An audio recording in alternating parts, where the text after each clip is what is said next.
जिंदगी। लगा यार फटाफट लगा हाँ उसको। तो सब हो जाएगा, चार्जिंग में कोई दिक्कत थोड़ी है। लिंक लगा लिंक। ये मानते हैं नहीं, जानते हैं नहीं, इनमें इतनी सभ्यता है नहीं, ये हाँ। तो बताओ मैं क्या करूं।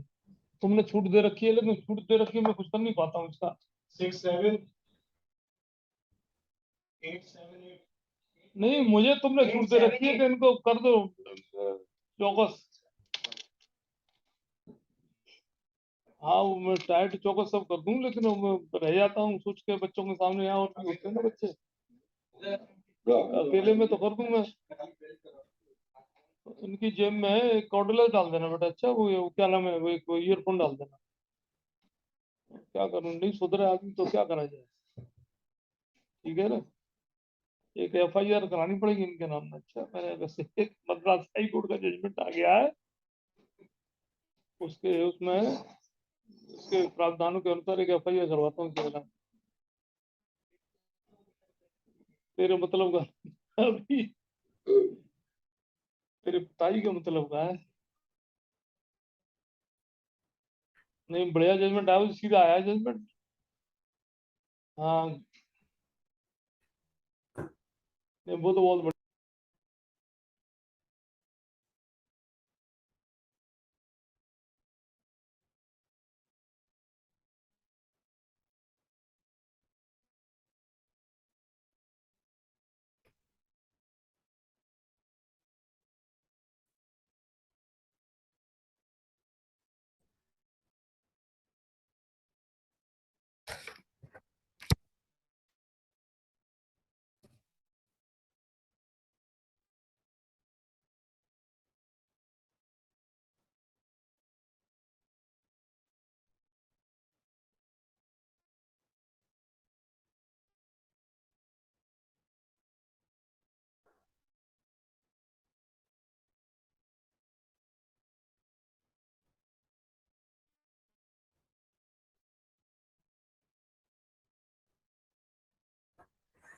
सभी को नमस्कार।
दीपक भाई को नमस्कार। भैया नमस्ते, भैया नमस्ते। कैसे हैं भैया? मैं ठीक हूँ भैया। मैंने तो अनम्यूट करने की कोशिश करी है आपको। असल में कई फोन आ जाते हैं बीच में तो डिस्टरबेंस तो हो ही जाता है, हम्म। तो वो मजबूरी हो जाती है, क्या किया जाए। जी। और ठीक है बताओ। आप? हाँ, हम लोग ठीक हैं। परिवार में सब कुशल हैं? सब लोग कुशल मंगल। आपके दर्शन बीच में 1 सेकंड को हुए थे, फिर नहीं हो रहे ऐसा क्या, लीजिए सर। हैं। अब हुए ना? हाँ, नमस्ते। लीजिए, नमस्कार नमस्कार। अग्रवाल साहब को नमस्कार। सर अभी आप अनम्यूट नहीं हैं, इसलिए आपकी आवाज नहीं आ रही है। आ जाओ सभी को नमस्कार भाई साहब। हाँ, आप मतलब क्या कहा जाए, प्रथम गुरु तो आप ही हैं। अरे जीएसटी में गुरु जब गुरु नहीं वेबिनार है होते भैया। थे तो बहुत आपसे हालचाल होता था मेरा। अक्सर आपसे हालचाल होता था। जी जी जी। आ जाओ, नमस्कार। नमस्कार भाई साहब, क्या हाल है भाई साहब? जी मैं ठीक हूँ, आप ठीक हैं? हाँ बिल्कुल फर्स्ट क्लास।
वो सब वहाँ पर फॉरवर्ड पड़ेगा। पराग सर को नमस्ते। पराग जी नमस्कार। नमस्कार साहब। भैया नमस्कार। नमस्कार।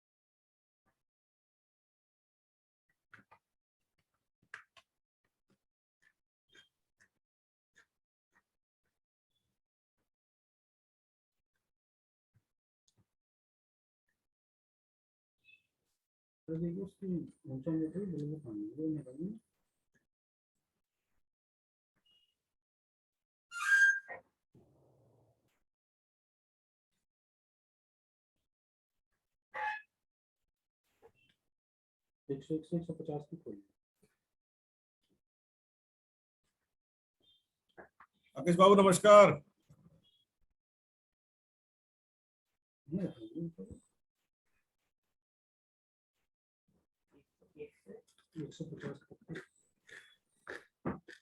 ये गोपालगंज से भैया कौन है, अनुराग जी?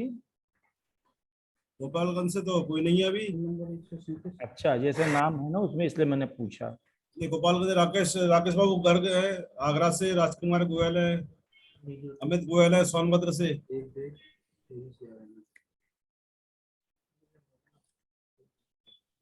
और आर के अग्रवाल साहब हैं रामपुर से।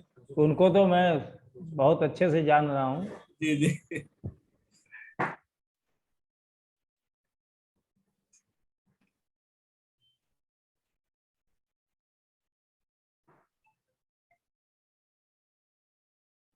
कंफ्यूजन है जो 47 जीएसटी काउंसिल मीटिंग में जो निर्णय लिए गए थे, इसमें दो चीजों पे मैं ध्यान ज्यादा फोकस करूंगा। आज जीटीए के लिए हमारे पास 18 तारीख हो गई। हमें ऑप्शन एक्सरसाइज करना था वो था 16 अगस्त तक। आज 2 दिन ज्यादा हो गए, अब हम उस ऑप्शन में नहीं जा पाएंगे, लेकिन हम अगले साल के लिए उस पर थोड़ी चर्चा जरूर करेंगे। हम जो कवर करेंगे आज इंटीग्रेटेड रेट का नोटिफिकेशन को कवर करेंगे, जो नोटिफिकेशन 3/2022 को आया, 13 जुलाई 2022। उसमें कुछ चीजों को उन्होंने रेट रिड्यूस किया है, कुछ चीजों पे जो छूट नोटिफिकेशन के द्वारा दी गई थी, एग्जेम्पशन नोटिफिकेशन के द्वारा, उसे समाप्त कर दी गई, और कुछ पे लाइबिलिटीज बढ़ा दी गई, यानी जो रेट ऑफ टैक्स कम थे वो कुछ बढ़ा दिए गए। तो आज इसी सब संबंध में हम लोग चर्चा करेंगे। तो सबसे पहले मैं कंस्ट्रक्शन सर्विस पे आ रहा हूं, जो नोटिफिकेशन 3/2022 से आया। अगर हम उस नोटिफिकेशन को देखते हैं तो इसमें जो सीरियल नंबर 3 जो है, जो सीरियल नंबर 3 है, उसमें से उन्होंने कुछ आइटम्स को वहां से हटाया है, जो वर्क कॉन्ट्रैक्ट से रिलेटेड है, कंस्ट्रक्शन सर्विस से रिलेटेड है। वो आइटम है उसमें 3, 4, 5, 3rd, 4th, VA, VI, VIX, 4 और 5 जो मूल नोटिफिकेशन जो जारी हुआ था हमारा, नोटिफिकेशन नंबर 11/2017 में, उसमें से कुछ चीजों को हटाया गया। स्पेशली जो हटाया गया तो वहां पर उनकी टैक्स लाइबिलिटीज हटाते ही वो 12% में था, वो बढ़ के 18% में हो गया। स्पेशली कंपोजिट सप्लाई को जब हम देखते हैं, जहां पे 75% मिट्टी का काम था, जो नोटिफिकेशन में 3A में जो कवर हो रहा था, जिसमें 75% उससे ज्यादा अगर मिट्टी का काम है, कंपोजिट सप्लाई है, और गवर्नमेंट को अगर हम जा रहे थे, वर्क दे रहे थे, तो वहां पे 5% था, उसको 5% को ओमिट किया गया और 12% पे ले आया। जो गवर्नमेंट को हम सप्लाई करते थे, सड़क बनाते थे, नाली बनाते थे, ब्रिज बनाते थे, सेंट्रल गवर्नमेंट, स्टेट गवर्नमेंट, और उनको जो हम सप्लाई करते थे, तो वहां पे 12% हमारा लगता था। तो उस 12% को वहां पे उन्होंने समाप्त किया, और अब वो 12 से वो 18 में आ गया। तो जो एक क्वेश्चन कभी कभी आता है कि अब हम गवर्नमेंट को सप्लाई कर रहे हैं, तो वहां पे अब हमारा रेट ऑफ टैक्स क्या होगा। तो वो 12 वाली पोजीशन समाप्त हो गई, अब वो 18 वाली पोजीशन में चली गई। जो अगर हम मूल नोटिफिकेशन 11 को अगर हम देखें, तो वहां सीरियल नंबर 3 में कंस्ट्रक्शन सर्विस जो दिया गया है 9954 HSM सैक कोड में, उसी में नीचे कंपोजिट सप्लाई है सेकंड में, जो 119 आप सेक्शन 2, जहां पर वर्क कॉन्ट्रैक्ट की डिफिनेशन दी हुई है, उसमें एक था, और उसी में एग्जम्पशन में उन्होंने दी थी 3A में। अब वो वहां पे 18 हो गया। अब यहाँ क्वेश्चन ये है कि पहले एक वहां पे 5 चीजों को कवर करते थे वो, उसमें गवर्नमेंट एंटिटी भी थी और लोकल अथॉरिटी भी थी। गवर्नमेंट एंटिटी लोकल अथॉरिटी वाला किस्सा अब समाप्त हो गया, दोनों अब एंट्री बराबर हो गई और वहां 18% की लाइबिलिटीज हो गई।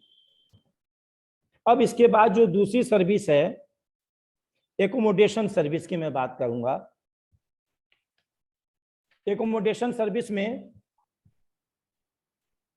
शुरू में जब ये आया था, तो वहां पे डिक्लेयर टेरिफ वर्ड आया था, डिक्लेयर टेरिफ। सर बीच में थोड़ा बोलूं sir?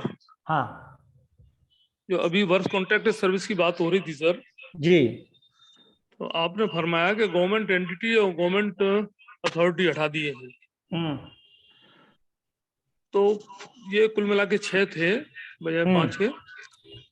Government, state government, central government, local authority, government entity, government authority और गवर्नमेंटल, इस तरीके से। तो अब आपका कहना है कि गवर्नमेंट अथॉरिटी, गवर्नमेंट एंटिटी हटा दिए हैं। हाँ, वहां से रिमूव कर दिए। मैं तो समझता हूँ कि सभी हटा दिए साहब, उसमें से गवर्नमेंट, स्टेट गवर्नमेंट, सेंट्रल एक गवर्नमेंट, क्या प्रकार सभी से सभी हटाए? हटा दिए, सब हटा दिए ना सर? एक प्रकार से सब हटा दिए। एक प्रकार से क्यों सर? जो नहीं, मैं बता रहा हूँ सब क्यों। प्रकार से नहीं, मैं बता रहा हूँ क्यों। सर, जहां पे सर, 243G और 243W की बात हो रही है, ग्राम पंचायत और उसका, जी, वो भी है। ग्राम पंचायत, और म्यूनिसिपैलिटी के जो वर्क थे सर्विस के, जी जी, वो अभी है। वो आदमी है। बाकी state government, central state government, government वाला 12 का 18 हो गया। केवल जो आपके लोकल अथॉरिटी जिसको कहते हैं, हाँ, वो रह जाएंगे सर। लोकल 30 भी 18 हो गई। केवल एग्जम्पशन मिलेगा उसमें गवर्नमेंट इंटिटी, उसमें 243G और W वाले, वो दोनों आज भी हैं सर। वो आज भी हैं। Thank you sir. ठीक है, अब मैं आ रहा हूँ एकोमोडेशन सर्विस में। जब शुरू शुरू में होटल, जब हम लोग कमरे लेते थे, तो वहां पे डिक्लेयर टेरिफ वर्ड आता था, और डिक्लेयर टेरिफ के हिसाब से टैक्सेबिलिटी होती थी। बाद में डिक्लेयर टेरिफ वर्ड को वहां से रिमूव कर दिया गया।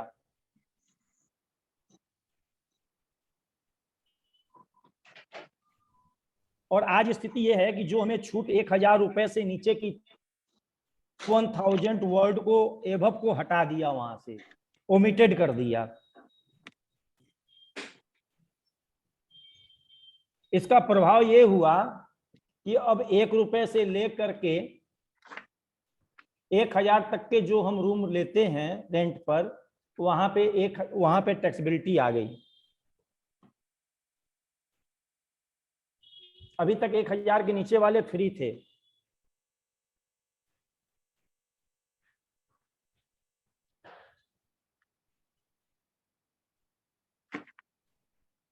अब हम तीसरी बात कर रहे हैं,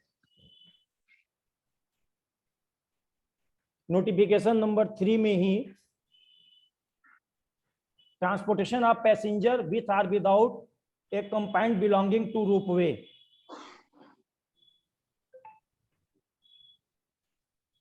रोपवे 2-3 जगह, 4 जगह है, पहाड़ों के क्षेत्रों में है। ट्रॉली से हम ऊंचाई तक जाते हैं, पैसेंजर भी उस पर ढोए जाते हैं और गुड्स भी ढोए जाते हैं।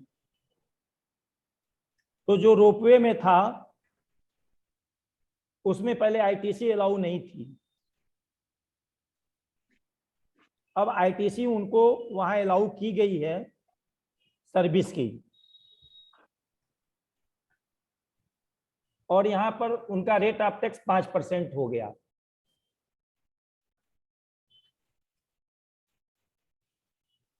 उसी तरह जो ट्रांसपोर्ट की सर्विस जो रोपवे देते थे,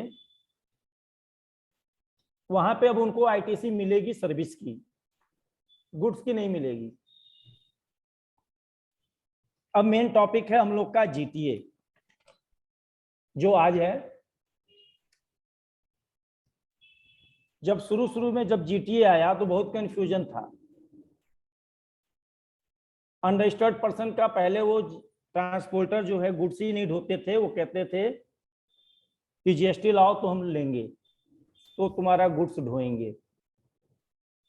बाद में विवाद बढ़ा तो गवर्नमेंट ने फिर बाद में वहां आदेश जारी किया कि अनरजिस्टर्ड का अगर गुड्स ढोते हैं तो उस पर आपकी कोई लाइबिलिटीज नहीं है, और रजिस्ट्रेशन को भी लेना अनिवार्य नहीं था जीटीए के लिए। बाद में अगर जीटीए चाहता था तो रजिस्ट्रेशन ले सकता था, नहीं तो सेक्शन 23(2) में उसको एग्जम्पशन थी, चाहे तो रजिस्ट्रेशन ले चाहे तो न ले।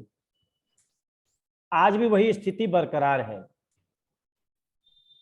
सिर्फ बदलाव क्या हुआ कि वहां पे 2 ही पहले चलते थे, या तो 5% रिवर्स चार्ज में रिसिपेंट पे करेगा, या 12% फॉरवर्ड चार्ज में सप्लाई यानी जीटीए बिल में चार्ज करेगा, और टैक्स गवर्नमेंट को चुकाएगा। जब वो फॉरवर्ड चार्ज में जाएगा तो उसको रजिस्ट्रेशन लेना मैंडेटरी। बहुत सारे ट्रांसपोर्टर क्या कर रहे थे, वो पब्लिक से 5% ले भी ले रहे थे। रजिस्टर्ड थे, आरसीएम में थे, आरसीएम में उनको लेना चाहिए था, लेकिन वो 5% ले भी ले रहे थे, और रिसिपेंट को आईटीसी का कोई लाभ नहीं मिल पा रहा था, क्योंकि वो सर्विस शुरू से ही जो है रिवर्स चार्ज में थी, फॉरवर्ड चार्ज में थी ही नहीं। तो इस द्वंद्व को समाप्त करने के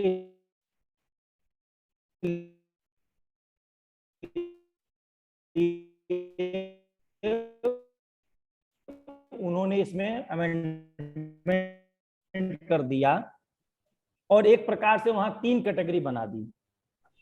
दूसरा वो ट्रांसपोर्ट रजिस्टर्ड होगा और वो 5% टैक्स कलेक्ट करेगा और गवर्नमेंट को जमा करेगा, यानी एक प्रकार से वो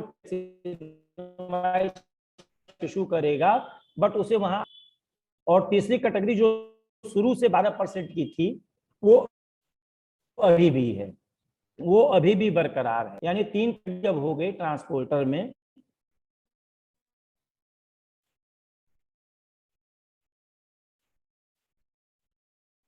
आवाज ब्रेक हो गई है राजेश शर्मा जी आपकी।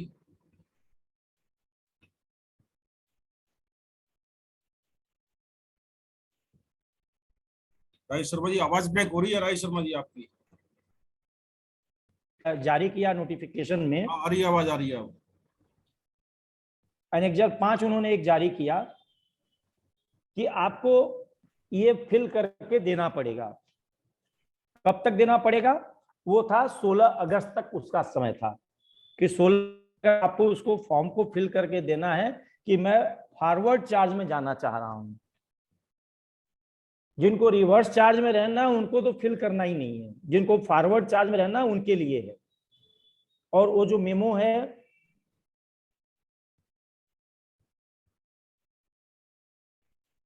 उसमें कहीं भी 5% या 12% का कोई ऑप्शन नहीं दिया हुआ है। सिर्फ ये लिखा हुआ है कि अगर आपको फॉरवर्ड चार्ज में रहना है तो इसको भर के आपने जुरिडिक्शनल अफसर को आप दे दें, जिसकी डेट थी 16 अगस्त जो आज बीत गई। अब अगली साल के लिए उनके पास ये ऑप्शन रहेगा, लेकिन शर्त ये है कि साल शुरू होने से पहले 15 मार्च से पहले उनको ये ऑप्शन जमा करना पड़ेगा कि मैं फॉरवर्ड चार्ज में रहूंगा। आरसीएम वाले को कुछ भी नहीं जमा करना, वो जैसे हैं वैसे बने रहेंगे। शर्त क्या है कि जो इनवाइस इशू करेंगे वहां पे वो टिक जरूर करेंगे कि मैं फॉरवर्ड चार्ज वाला हूं या आरसीएम वाला हूं। अगर फॉरवर्ड चार्ज वाले हैं तो इनवाइस भी इशू करेंगे। अब प्रश्न यहां ये है कि 5% जो फॉरवर्ड चार्ज में है और जो 12% फॉरवर्ड चार्ज में है, अगर वो ट्रक परचेज करता है या उसने 1/4/22 में परचेज की है या 1/4/22 के बाद परचेज की है तो आईटीसी मिलेगी कि नहीं मिलेगी? जो 5% फॉरवर्ड चार्ज में जो ट्रांसपोर्टर है उसे आईटीसी नहीं मिलेगी। जो भी उसने ट्रक परचेज किया उस कैपिटल गुड्स की, उसकी कोई आईटीसी उसे नहीं मिलेगी। लेकिन जिसने 12% का अगर वो ऑप्शन ले रहा है या ले रखा है तो उसे आईटीसी मिलेगी। वहां पे उसको रूल 43 का प्रयोग करना पड़ेगा।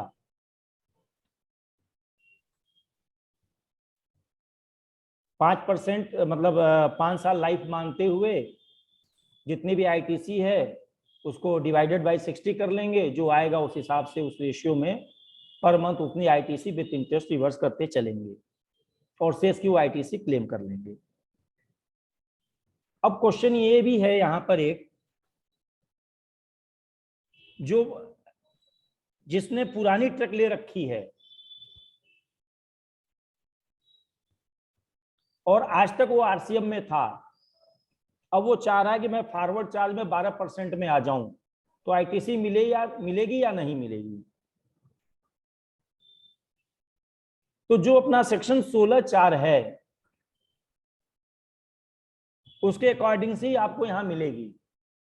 मतलब अगले साल के वित्तीय वर्ष के अगले साल तक, सितंबर तक, अगर उसने पिछले साल अगर कोई ट्रक खरीदी है तो सितंबर तक, जो कि अब नवंबर तक हो गया है, तो वहां तक वो आईटीसी क्लेम कर सकता है। लेकिन शर्त यही है कि उतना उसी हिसाब से अपना रेशियो आईटीसी का रिवर्स करता चलेगा, तब वो क्लेम करेगा। जिस लोगों ने सपोज करिए कि मैं एक जीटीए हूं और मैंने जो है 16 अगस्त के बाद से मैंने 12% बिल काट रहा हूं, मतलब 12% मैं चार्ज कर रहा हूं और रिसिपेंट को इनवॉइस दे रहा हूं और उसने ऑप्शन ले लिया है 12% का, वहां जमा कर दिया है, तो आज की डेट में उसे जो 16 अगस्त से उसकी लाइबिलिटीज मानते हुए उसे अपना रिटर्न फाइल करना पड़ेगा।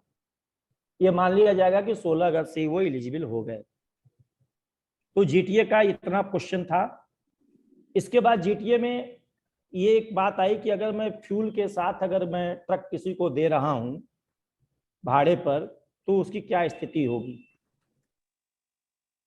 जीटीए टू जीटीए अगर ट्रक मैं रेंट पे दे रहा हूं तो एग्जेम्प्ट है वो। जीटीए टू जीटीए अगर मैं ट्रक किसी को भी दे रहा हूं तो एग्जेम्प्ट है। लेकिन अगर मैं उसमें तेल भरवा करके फ्यूल भरवा करके तब मैं अगर उसे रेंट पे दे रहा हूं तो वहां पे हमारी लाइबिलिटी 12% की होगी। पहले वो 18 में था, वो 12 में हो गया, 12% की लाइबिलिटी वहां पे होगी। उसी तरह जब हम सपोर्टिंग सर्विसेज की बात कर रहे हैं तो जो हमारा जीटीए है जो उसका सेट कोड है वो 9965 में है। 9965 को छोड़कर अगर 99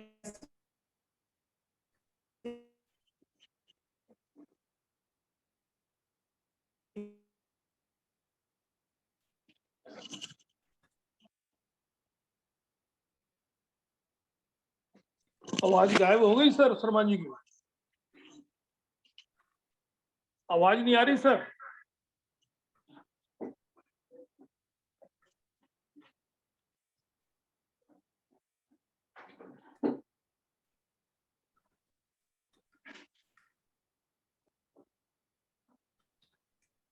श्रीमान पराग सिंघल जी, मैं बात कर रहा हूँ सर, आवाज क्यों गायब हो गई देखता हूँ मैं। जी जी हाँ तो जवाब दीजिए।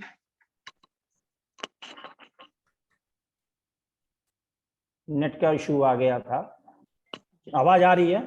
आ रही जी, आ सर। गई हाँ, नेट का इशू आ गया था। जी।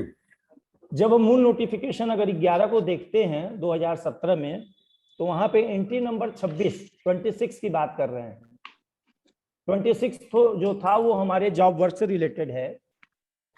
और आप लोग को याद होगा कि पिछली बार एक अमेंडमेंट आया था जॉब वर्क से संबंधित, जिसमें रजिस्टर्ड और अनरजिस्टर्ड की उन्होंने केवल बात की थी। अगर सप्लायर रजिस्टर्ड है तो उस पर रेट ऑफ टैक्स उन्होंने अलग कर दिया था, 12% कर दिया था। और अनरजिस्टर्ड से अगर सप्लायर अगर अनरजिस्टर्ड है तो वहां पे जॉब वर्क पे 18% की टैक्सेबिलिटी को कर दिया गया था। तो यहाँ पर EGH को उन्होंने वहां से ओमिट कर दिया, हटा दिया, यानी अब वही शर्त लागू हो गई 12 और 18 वाली। रजिस्टर्ड और अनरजिस्टर्ड सप्लायर का कॉन्सेप्ट यहाँ पे आ गया। ये जॉब वर्क से संबंधित था। उसके बाद से सीरियल नंबर 31 में हॉस्पिटल्स को एग्जम्पशन की बात आ रही थी कि अभी तक हेल्थ क्लिनिक जितने थे, हॉस्पिटल्स थे, नर्सिंग होम थे, पैरामेडिक्स थे और उनके स्टाफ थे, जो भी उसमें वर्क करते थे, सबको सीरियल नंबर 77 में एग्जम्पशन दी गई थी, एग्जम्पशन नोटिफिकेशन में, जो हेल्थ सर्विस से रिलेटेड था। वहां पे थोड़ा सा उन्होंने चेंज किया और वहां ये कह दिया कि यदि कोई रूम रेंट जहां पे 5,000 रुपए से ज्यादा का अगर आप ले रहे हैं, उसमें किसको किसको उन्होंने छोड़ दिया, क्रिटिकल केयर यूनिट को छोड़ दिया, इंसेंटिव कार्डिक केयर यूनिट को छोड़ दिया और नियोनेटल इंसेंटिव केयर यूनिट को छोड़ दिया। इनको छोड़कर अगर 5,000 रुपए अगर आप रेंट रेट दे रहे हैं, वहां पर पे कर रहे हैं, तो 5% की लाइबिलिटी आ गई। इसका परिणाम ये होगा, अगर कोई ऐसा हॉस्पिटल है जहां पे इस ढंग के रूम हैं और भाड़े पे दिए जा रहे हैं, तो एग्रीगेट टर्नओवर का पार्ट बन जाएगा उसका पूरा टर्नओवर, और उसको रजिस्ट्रेशन लेना मैंडेटरी हो गया अगर वो 20 लाख से ऊपर की सप्लाई में है तो, 20 लाख और 10 लाख से ऊपर की सप्लाई में है तो। और वहां पे उसको जो है रूल 42 भी अप्लाई होगा, उसी रेशियो में उसको ITC भी रिवर्स करनी पड़ेगी। उसी तरह चिट्स फंड्स में उन्होंने एग्जम्पशन जो था वो समाप्त कर दिया सीरियल नंबर 15 में, मूल नोटिफिकेशन के सीरियल नंबर 15 में जो 11 में है, और वो टैक्सेबिलिटी अब आ गई और वहां पर 18% का रेट ऑफ टैक्स अब हो गया। चिट्स फंड्स आप सब लोग समझ ही रहे हैं, यहाँ पे हम लोग सोसाइटी का रजिस्ट्रेशन या और सब जो करवाते हैं उसके लिए। हॉस्पिटल वाले में ही एक और उसमें छूट गया है, वो बता दूं, जो उसमें वेस्टेज निकलते थे जो हॉस्पिटल से, वो अभी तक एग्जेम्पशन में था, तो वहां पे टैक्सेबिलिटी आ गई और 12% में आ गई। उसी के साथ जो हम लोग नाल ब्लड जहां पे हम लोग सुरक्षित रखवाते थे, स्टेम ब्लड कार्ड, वो भी टैक्सेबिलिटी में आ गया, पहले वो एग्जेम्पशन में था।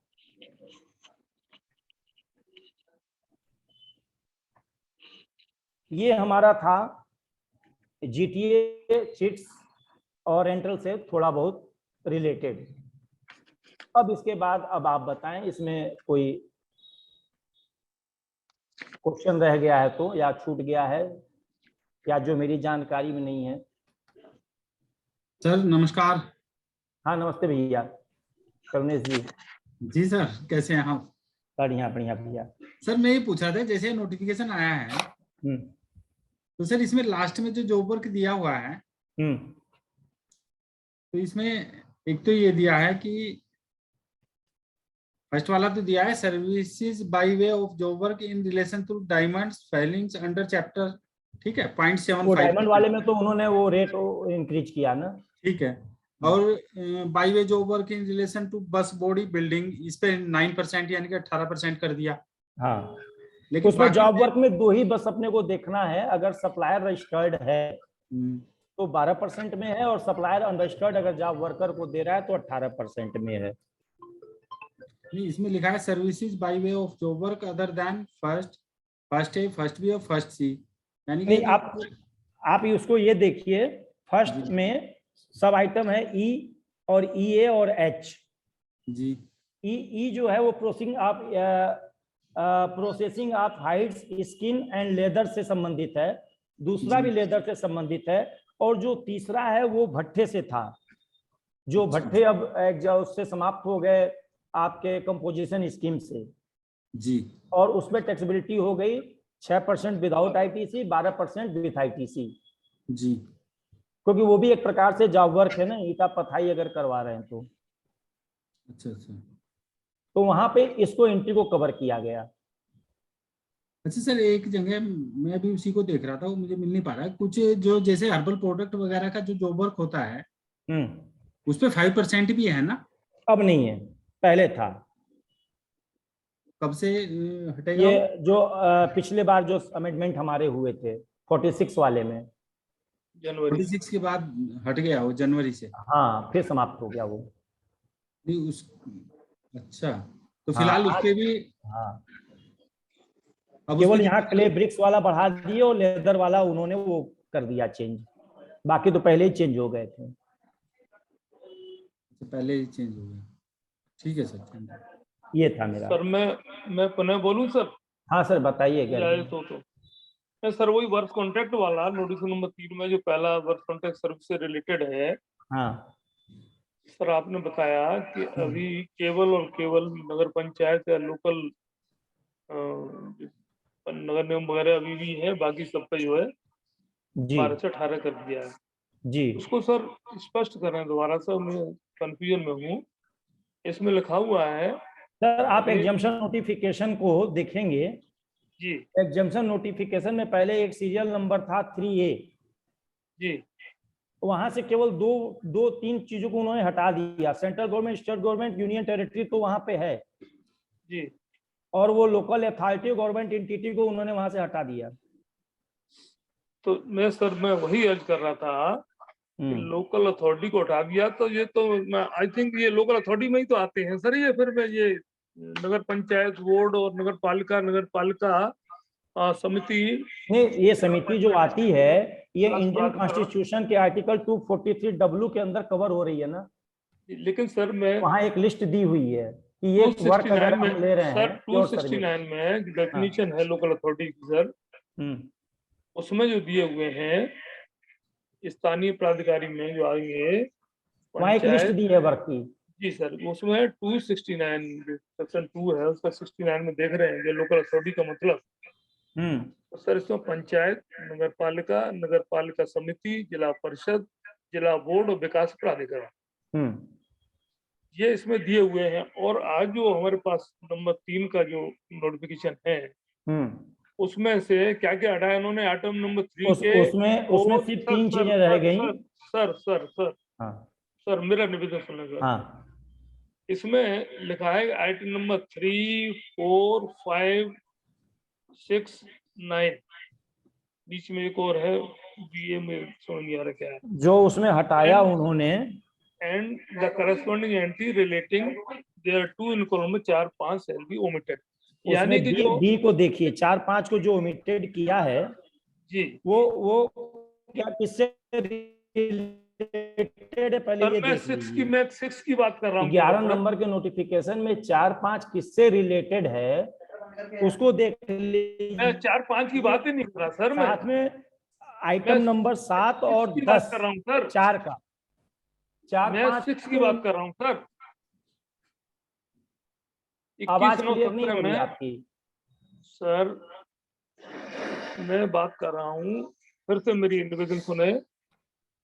आइटम नंबर 3, 4, 5 और 5 के बाद 6 भी है, मैं सर 6 की बात कर रहा हूँ। 3 को कहीं ओमिट नहीं किया उसने।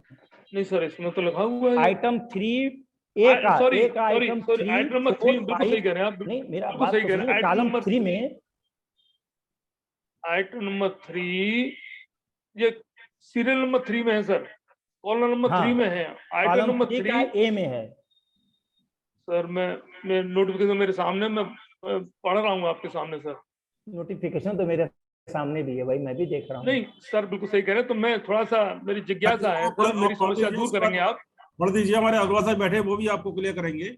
हाँ, तो मैं थोड़ा सा अगेंस्ट सीरियल नंबर 3 इन कॉलम नंबर 3 ए, आइटम नंबर 3, 4, 5, 3 भी है सर, आइटम नंबर 3 है 4 जी सर, आइटम नंबर 3, 4, 5, 5A और 6 and 9 and the corresponding entries relating thereto in column number 4, 5 shall be omitted. तो तो 3, 4, 5, 6, 9 ये सब ओमिट कर दिए सर।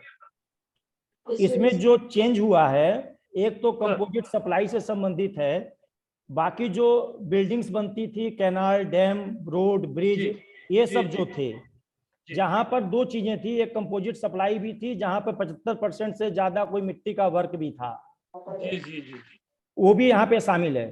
तो जो मिट्टी से संबंधित जो कंपोजिट वर्क था, वो पहले 5 में था सर, वो 12 में आ गया।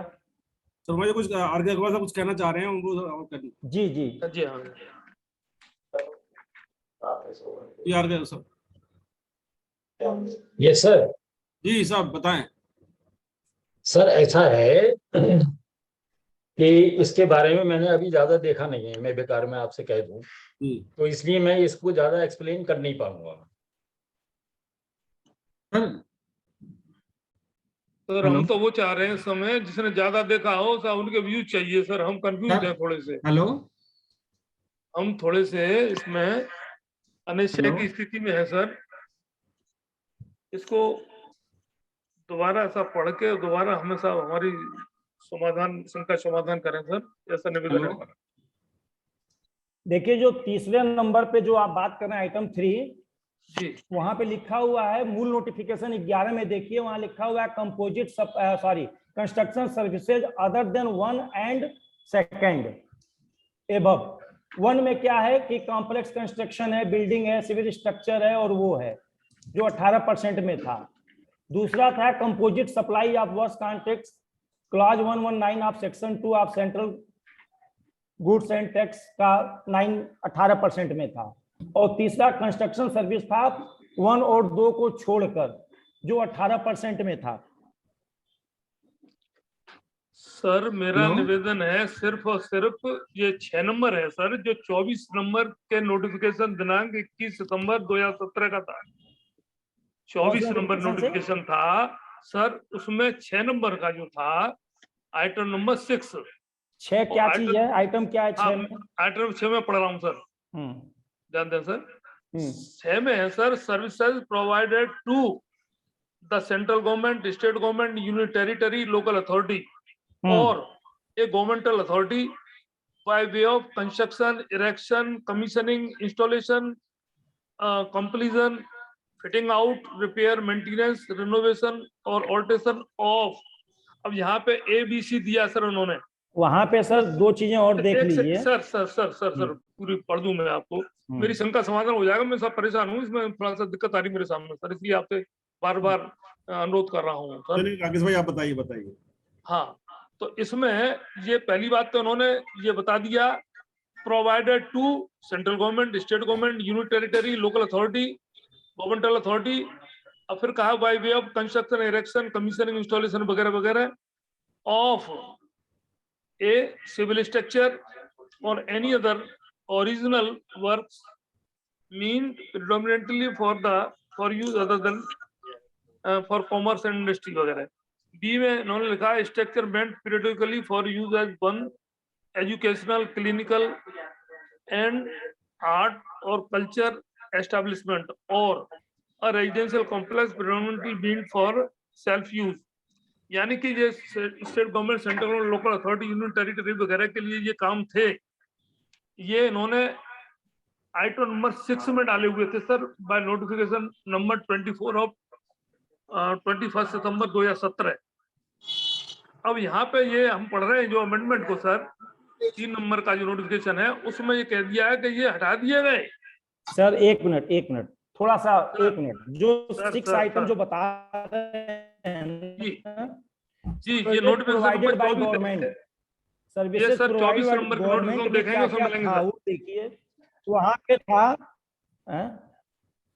जो सीरियल नंबर 6 आप बता रहे हैं, yes sir, services provided by government, वहां पे एग्जेम्प्ट था और टैक्सेबिलिटी थी। टैक्सेबिलिटी में क्या था? Speed post, express parcel post, life insurance और एजेंसी सर्विसेज।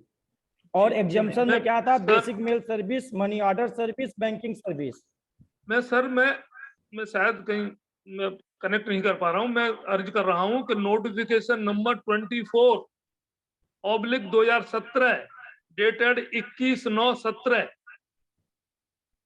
इससे इन्होंने आइटम नंबर 6 बढ़ाया था सर। आइटम नंबर 6 में क्या बढ़ाया वही तो जानना चाह रहा हूँ। मैं आइटम नंबर 6 ही बढ़ाया था, उसको मैं पढ़ रहा हूँ, वही पढ़ रहा था ना सर, मैं दोबारा पढ़ देता हूँ कि services provided to central government, और ये रिलेटेड किससे है? ये सिविल स्ट्रक्चर और any other original works, structure mean predominantly for use as item number 1 था ऊपर, an educational, clinical and art of और कल्चर एस्टेब्लिशमेंट। और आर्ट ऑफ कल्चर में ही तो जब आप उसको देख रहे हैं तो हिस्टोरिकल बिल्डिंग थे ना, मॉन्यूमेंट्स थे। नहीं, वो इसमें नहीं था, वो तो उसमें था सब। ये तो 6 नंबर बाद में बढ़ाया था इन्होंने सर 24 नंबर नोटिफिकेशन से। चलिए हम लोग शाम को आपसे बात कर लेंगे। तो सर मेरा निवेदन यही है कि ये 6 नंबर में सर हटा दिए, आज लोकल अथॉरिटी वगैरह कुछ भी नहीं रहेगी इसमें।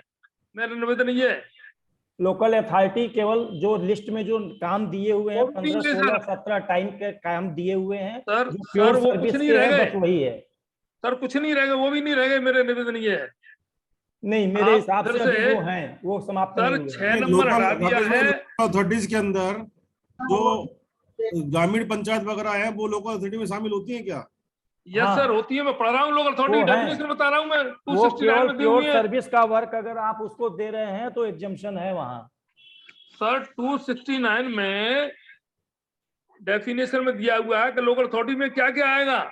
जी, लोकल अथॉरिटी में वर्क दिया हुआ है। वर्क की बात नहीं कर रहा हूँ साहब, सर्विस लेने वाले कौन आएंगे उनकी बात कर रहा हूँ। लोकल अथॉरिटी का मतलब क्या है बताएं आप। कौन को? हाँ, मैं वो पढ़ रहा हूँ ना, तो ये 269 में दिया हुआ है सर। हाँ वही बता दीजिए ना। 269 से इसमें पंचायत, नगर पालिका समिति, जिला परिषद, जिला बोर्ड और विकास प्राधिकरण, ये इन्होंने 269 में दिए हुए हैं सर। हाँ तो इनको तो बाहर कर दिया ना। तो सर वही तो मैं कह रहा हूँ लोकल सर, फिर अथॉरिटी तो बाद भी में- नहीं, ये लोकल अथॉरिटी नहीं है, ये मेरा कहने का मतलब है। ये लोकल अथॉरिटी है, अब मतलब सेंट्रल गवर्नमेंट, स्टेट गवर्नमेंट और यूनियन टेरिटरी में अब ये नहीं है, पहले थे शामिल। सर वो तो अलग दिए हुए हैं सर, लोकल अथॉरिटी वाला अलग से दिया हुआ है, यूनियन टेरिटरी अलग दिया हुआ है, सेंट्रल गवर्नमेंट स्टेट गवर्नमेंट अलग दिए हुए हैं, लोग गवर्नमेंटल अथॉरिटी अलग था। अच्छा ये बताइए, से था। आप ये बताइए, यूनियन, ये जो आप लोकल अथॉरिटी करते हैं, वहाँ उसका मालिक कौन होता है? मैं अनुरोध ये कर रहा हूँ, या इंडिपेंडेंटली कॉमा देके इसमें लिखे हुए हैं 6 आइटम, 6 आइटम में पहले ही 2 कट 6 गए थे। रेसिपिएंट लिखे हुए हैं अलग अलग, जिसमें लोकल अथॉरिटी अपने वहाँ इंडिपेंडेंट पे अलग से 2 लिखा तरह हुआ है। की, एक 2 है और एक बाई है, गवर्नमेंट को दे रहे हैं और एक गवर्नमेंट से ले रहे हैं। सर मैं दे रहे की बात ही कर रहा हूँ, जो मैं पढ़ रहा था अभी सर। या ऐसा है, मेरा अनुरोध है आपसे हमसे कि 6 शाम को नंबर हम को लोग बात दोबारा कर देख लेंगे, लें कोई साहब। दिक्कत नहीं है। शाम को फिर से देख लें एक हाँ, बार हम आप। लोग शाम को फिर बात कर लेंगे उस पे। जी जी कोई सर। दिक्कत नहीं है, राकेश जी बाबू, सर, मैं इसके आगे हम लोग बढ़ें। दोबारा डिस्कस हो जाएगा। और सिंगल जी, नवीन पराग भाई सिंगल का जी, हाथ है जी, खड़ा, नवीन भाई से मुझे भी आप शर्मा जी बात का करें, नंबर वो दे भी देंगे तो क्लियर मैं कर फोन पे बात कर मैं लूंगा बिल्कुल अपनी। डिस्कस, बिल्कुल साहब, अगर कोई शंका रह गई है और कोई हाँ संदेह जी, है तो बिल्कुल आप डिस्कस होगा। मुझे नंबर दे दें पराग जी, शर्मा जी का, हम बात। नवीन भाई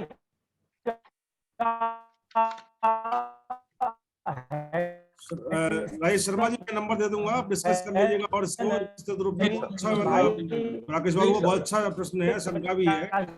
डाल सकते हैं आप उनकी भी। इसमें शर्मा जी एक प्रश्न मैंने और किया दोपहर को आपसे, मैंने कि जो एडवोकेट्स हैं जिन पर जीएसटी नंबर नहीं है और वो फीस लेते हैं, तो उन पे सर आरसीएम एडवोकेट की स्थिति सर्विस क्या जो होगी? है, मैं बता दे रहा हूँ, एडवोकेट सर्विस जो है वो टोटली आरसीएम में फॉल करती है। अगर एडवोकेट को रजिस्ट्रेशन लेना कोई मैंडेटरी नहीं है, अगर लेंगे तो भी रिसिपेंट आरसीएम में ही उसको टैक्स लायबिलिटी उसकी आएगी। ठीक, अब सपोज करिए कि 2 साल के पैसे आज मुझे मिले, मैं रिटर्न फाइल कर रहा हूं, 2 साल के बाद आज मुझे पैसे मिले, तो जिस जिस महीने मैंने उनके रिटर्न फाइल किए या जब जब मैंने उनको service the, time of supply वही मानी जाएगी और उस डेट में उनकी लायबिलिटी एराइज हो गई। आज उनको डिस्चार्ज करना पड़ेगा विथ इंटरेस्ट। और किसी साथी का प्रश्न कोई हो, कोई जानकारी लेनी हो किसी साथी को? सतपाल सिंह जी ने मेरा raise कहना किया ये है, था। जी सर, हेलो, अरे जरा एसी हाँ? से पूछ जो लो दीपक यार। जी बताइए। सतपाल जी Good evening, अपना माइक अनम्यूट कीजिए। अनम्यूट किया सर? आवाज आ रही सर मेरी? हाँ सतपाल जी बताइए। ऑडिबल है। Good evening sir. जी बताइए। हाँ जी सर, एक 2 चीजें सर मैं पूछना चाहूंगा।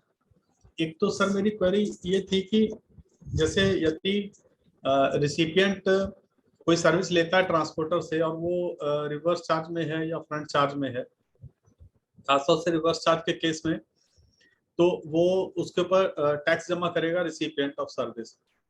लेकिन सपोज करिए कि मैं किसी को माल सप्लाई कर रहा हूं और ट्रांसपोर्ट भी उसको और ट्रांसपोर्ट आउटवर्ड है उसमें इंक्लूडेड है, तो उस पर भी मेरी कोई टैक्स लायबिलिटी अलग से बनेगी?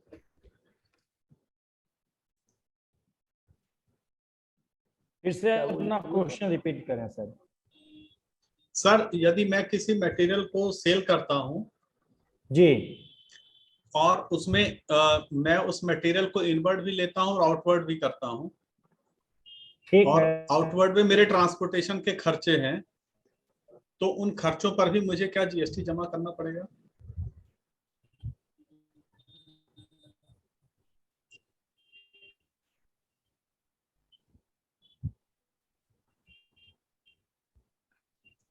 फिर से बोलूं सर? कि मैं कोई भी सामान, हेलो, हेलो, हाँ, मैं कह रहा हूँ कोई भी गुड्स की आप सप्लाई कर रहे हैं उसमें भाड़ा इंक्लूडेड है, हाँ जी यही सर। ना?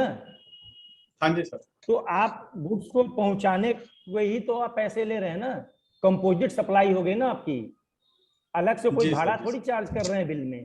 अलग से कोई भाड़ा नहीं चार्ज कर रहे हैं, तो वो नहीं सर, कंपोजिट नहीं सर। सप्लाई हो गई, वो कंपोजिट ठीक सर। सप्लाई हो गई। जो गुड्स आपने पहले जो सप्लाई किया वही rate of tax total bill का माना जाएगा। ठीक सर।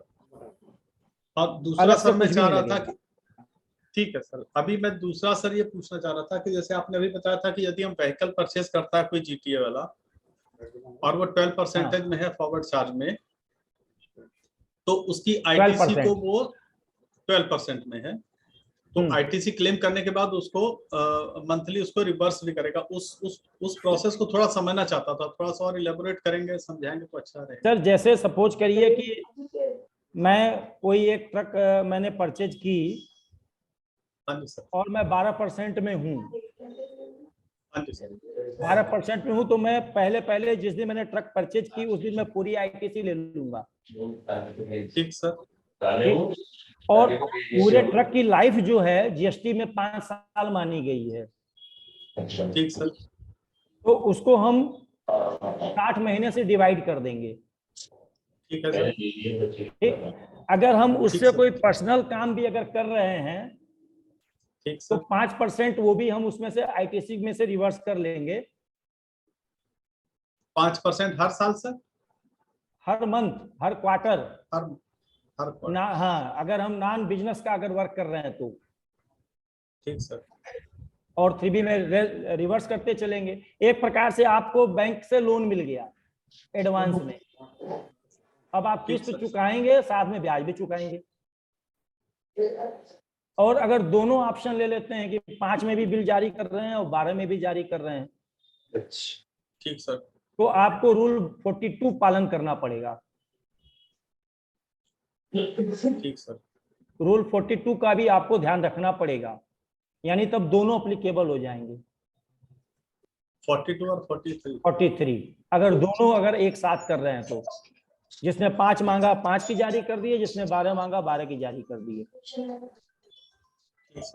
अच्छा सर, ये रूल सारे एसेट्स के लिए लागू होगा या सिर्फ व्हीकल के केस में है? जैसे मान लीजिए सपोज ये करिए केवल मशीनरी परचेज ये जो भी चीजें हैं जो आपके course of purpose of business के लिए है, जिसको आप कैपिटल गुड्स कहते हैं, न कि फिक्स एसेट,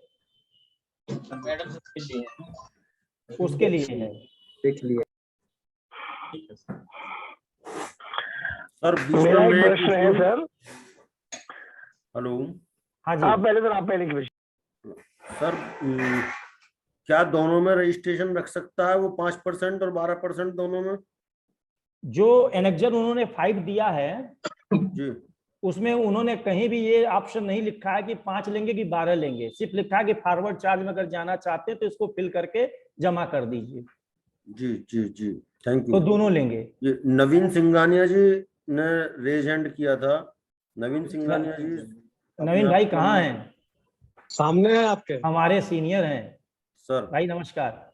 नमस्कार हम नमस्कार। लोग एक ही बार से रिलेटेड हैं जी और हमारे लिए बड़ा अच्छा मौका है कि हम अपने सीनियर्स के साथ हैं। जी। ये तो आपका बड़प्पन है शर्मा जी। आपने एक चीज ये बोला, ट्रक के केस में जहाँ जीटीए है 1/4/2022 से पहले या 16 अगस्त से पहले वो हाँ। फॉरवर्ड चार्ज में नहीं जाता है। तब जब वो व्हीकल परचेज किया था, सपोज करिए 31/3/2022 को, उसने ट्रक की पूरी वैल्यू को कैपिटलाइज कर लिया, तो फिर उस पर आईटीसी कैसे क्लेम करेगा? तब नहीं मिलेगा। जब वो फॉरवर्ड चार्ज में पहले कह दिया गया 5% में नो आईटीसी, तो वहां तो मिलना ही नहीं है। नहीं, हम 5% 12% की बात ही नहीं कर रहे अभी यहाँ पे। कैपिटलाइज कर ली तो मतलब अगर ही नहीं, कैपिटलाइज विथ जीएसटी कर लिया, विथ जीएसटी कर लिया, मतलब ही नहीं। तो ये तब आपने तो नहीं मिलेगी, तब तो अलाउ नहीं है। हाँ, तो ये चीज क्लियर करना चाहिए था, इसीलिए हमने हैंड रेज किया था। क्वेश्चन वो पूछेंगे जैसा जैसा और वैसे बताया वो जाएगा तो फिर। इस समय अमेंडमेंट की बात हो रही है सर वैसे भी। Thank you sir. मैंने कहा अगर क्वेश्चन उस टाइप का आएगा तो बताया जाएगा, अन्यथा नहीं बताया जाएगा। जी कपिल देव जी, अगर रूल आपने 42 किया हुआ है। 43 को अगर किया जाए नवीन भाई, तो हमको लग रहा है पूरा दिन निकल जाएगा। जी जी कपिल देव जी। राजेश भैया नमस्कार। हाँ कपिल देव जी नमस्कार। एक जानकारी ये बताइए, कोई परचेज आता है, परचेज में फ्रेट लग कर आता है, बिल्टी नहीं आती है, क्या उस फ्रेट पर हम आरसीएम के लिए एप्लीकेबल हैं? फ्रेट लग के आता है ना, हाँ, बिल में फ्रेट इंक्लूड हो जाता है। बिल में शो है ना, डिक्लेयर है ना। हाँ, क्लियर बिल में तो शो हो जब गया। बिल में डिक्लेयर है तो आपने पे कर दिया ना पूरा। हाँ, हमने अपने तो सप्लायर को पूरा पेमेंट। आईटीसी का पार्ट है वो, कंपोजिट नहीं सप्लाई सर, हो गया। नहीं, बिल अमाउंट के बाद वो फ्रेट उसमें चार्ज किया। और पैसा Goods- आपने पे किया ना। आवाज गई। नहीं, उसमें ऐसा हुआ taxable value plus CGST SGST total, फिर नीचे फ्रेट उसमें लगाया। नहीं, अलग से जो फ्रेट लगाया तो भाड़ा आपने दिया ट्रांसपोर्टर को हाँ, कि भाड़ा उसने हमने पे पेड किया? किया। जी, हमने पेड किया तो सर। फिर आप recipient। आरसीएम में जमा करेंगे और फिर लाभ भी लेंगे। नहीं, जैसे ये आरसीएम की बात कहा गया है कि भाड़ा लग के भाड़े से कर लेने में हम क्या है वो तो भाड़े देखिए, पे थोड़ी इसके लिए एक एकदम सिंपल तरीका ये है, जीटीए बिल्टी इशू करता मैं है। बता रहा हूँ, एक मिनट में बता रहा हूँ। बहुत सिंपल तरीका ये है, CGST SGST लगने से पहले यदि उसने भाड़ा जोड़ दिया और उसके बाद कंपोजिट सप्लाई मानते हुए जो पहला गुड्स उसने आपको बेचा वही रेट ऑफ टैक्स भाड़े पर भी लग गया, टोटल वो तो पैसा ले लिया, नंबर फॉरवर्ड एक। चार्ज हो गया। हाँ, वो पूरा आईटीसी हो गया। अब आप कह रहे हैं CGST SGST जोड़ दिया और बाद में वो नीचे लिख रहा है भाड़ा। जी। तो क्या भाड़े के बाद भी उसने कोई टैक्स अलग से लगाया? नहीं, भाड़े के बाद नहीं लगाया, बस तो वो अब हमको ये बताइए, सबसे बड़ी बात ये है कि बिल्टी फ्रेट आप पे कर रहे हैं ना, रिसिपेंट आप कहलाएंगे। हम पेड कर रहे हैं। जब रिसिपेंट आप कहलाएंगे तो रिसिपेंट की लायबिलिटी जो वो देगा और वो आईटीसी क्लेम भी करेगा। नहीं सर, जीटीए के अंदर हम हमें जानना चाह रहे हैं कि जो कंसाइनमेंट नोट की बात हो रही है और जीटीए की बात हो रही है, जीटीए के तहत अगर हम मान लेते हैं तब आरसीएम के तहत कवर होंगे। नहीं तो ये बताइए, नहीं आप नहीं, आपके पास जो माल आ रहा है तो क्या कहीं आया ही नहीं सर? जीआर नहीं आया क्या आपके पास इस केस में? सर जीटीए तो कहीं आया ही नहीं बीच में। एक मिनट, अरे कैसे नहीं आएगा, मैं बता रहा हूँ ना। ये बताइए, आपको क्या वो नहीं मिली, आरसी नहीं मिली? नहीं, मुझे उसकी बिल्टी नहीं मिली, वो अपने गाड़ी से भेज दिया जो सप्लायर है। एक मिनट, अगर वो अपनी गाड़ी से भेज दिया, अपनी गाड़ी से भेज दिया तो आपको कोई लायबिलिटीज नहीं है। अच्छा, उसमें हमको आरसीएम की लायबिलिटी नहीं बनी? अरे किसी भी गाड़ी से भेज दे तो क्या मतलब? तब नहीं बनेगी। अच्छा, वो आप तभी लाभ लेंगे जब आपके पास बिल्टी हो। हाँ, वही मैं कह रहा, जब तक हमको बिल्टी नहीं मिलेगा, अब ये प्रूफ नहीं हुआ कि हमने माल रिसीव किया। नहीं तो कल तो आप ये भी कह देंगे कि बिल्टी मिली, इसके बाद अधिकारी को बोलेंगे नहीं मिली। आरसीएम की बात बिल्टी के केस में ही आएगी सर, बस क्लियर कर फंडा है। नहीं, वो बात सब ठीक है, जब बिल में उसने डिक्लेयर क्यों किया? सूचना दे दी सब, कितना भाड़े वाले को भाड़ा इतना देना है आपको? नहीं, ये मतलब नहीं, उसको देना ही नहीं था, वो तो फोन पे ही बता देता इतना दे। मुझे लगता है सर जीटीए वहां आएगा जो ट्रांसपोर्टर अपने वहां फीडिंग कर देगा, जो मेरे पोर्टल पे चढ़ जाएगा, उसको मुझे शो करना है। अच्छा ठीक, अब हमको एक चीज और बताइए कपिल देव जी, आप कह रहे हैं फीडिंग कर देगा, मैंने आपको बिल्टी दी और रिटर्न 3 महीने का फाइल नहीं किया। हाँ, क्योंकि आप जमा नहीं करेंगे आरसीएम। नहीं, वो लीगल रूप से मुझे करना ही है, तो फिर लेकिन अगर बचाना चाहे, अगर हम लोग चाहें तो उसको हम लोग किनारे कर दें। नहीं, ऐसा नहीं है, अगर वो डिक्लेयर नहीं होता तो आप कह सकते थे कि भैया तो हमको बिल्टी आई नहीं, ये तो नॉन जीटीए का केस है, हम तो जीटीओ से लिए हैं, फूड ट्रक्स ऑपरेटर से सर्विस लिए हैं। हमने वही मैं कहना चाह रहा था, जीटीओ से लिए इस नाते। तब नहीं, अगर देखिए, अगर बिल में उसने लिख दिया 5000 नीचे भाड़ा, इसका मतलब उसने ट्रांसपोर्टर को माल दिया और ट्रांसपोर्टर ने बिल्टी उसको दी है, तब वो जाना कि भाड़ा 5000, नहीं नहीं सकता भाड़ा इतना। अरे मतलब अपने जाने से कैसे जानेगा वो भाड़ा इतना? इररिलेवेंट।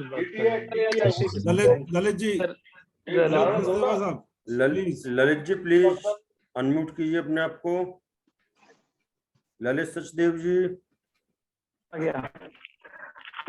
सर मेरा प्रश्न ये था सर, अभी आप ये हमको बता रहे थे, आवाज साफ नहीं आ रही ललित जी आपकी। केस में सर, अब आवाज आ रही है सर? हाँ, आ रही है।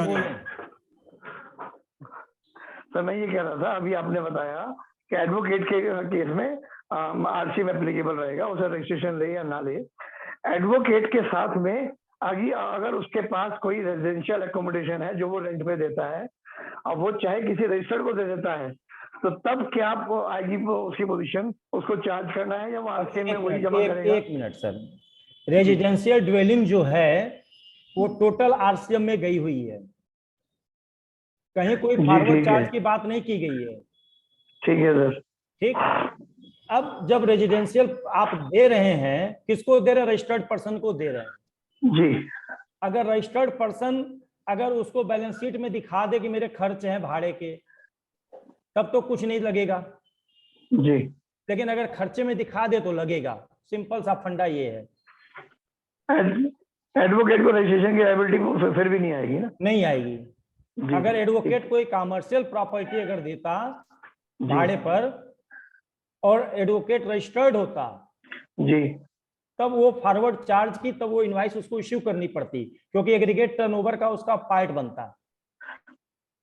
ओके, तो ऐसे में वो उससे आपका थ्रेशोल्ड लिमिट से ऊपर निकल गया होता तो उसको लेना पड़ता? कोई नहीं, हाँ तब आपको लेना पड़ता अगर कमर्शियल प्रॉपर्टी किसी रजिस्टर्ड बिजनेस एंटिटी को अगर दे रहे हैं तो।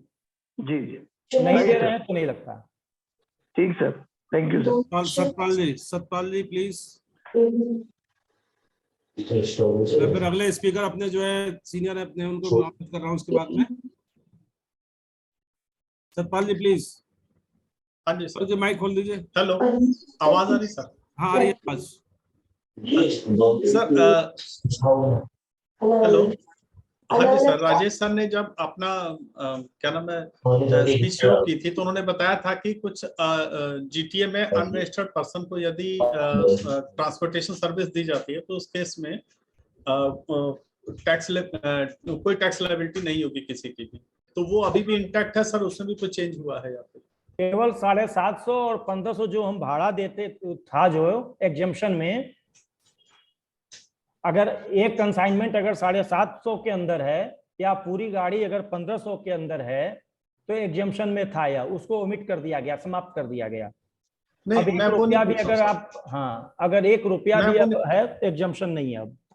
नहीं, मैं वो नहीं पूछ रहा हूँ, मैं अब सर ये पूछ रहा हूँ जैसे कोई अनरजिस्टर्ड पर्सन है, हाँ, उसको जो सर्विस दी जा रही थी वो जैसे एग्जाम्प्ट थी कि ट्रांसपोर्ट जीटीए अगर है वो अनरजिस्टर्ड पर्सन को दे रहा है, जैसे मैं रजिस्टर्ड नहीं हूँ, मैं तो वो भी एग्जाम्प्ट है अभी भी, वो एग्जाम्प्ट ही है ना, उसमें कुछ चेंज नहीं हुआ है? नहीं। आखिर आरसीएम ये बताइए, आरसीएम पे कौन करेगा?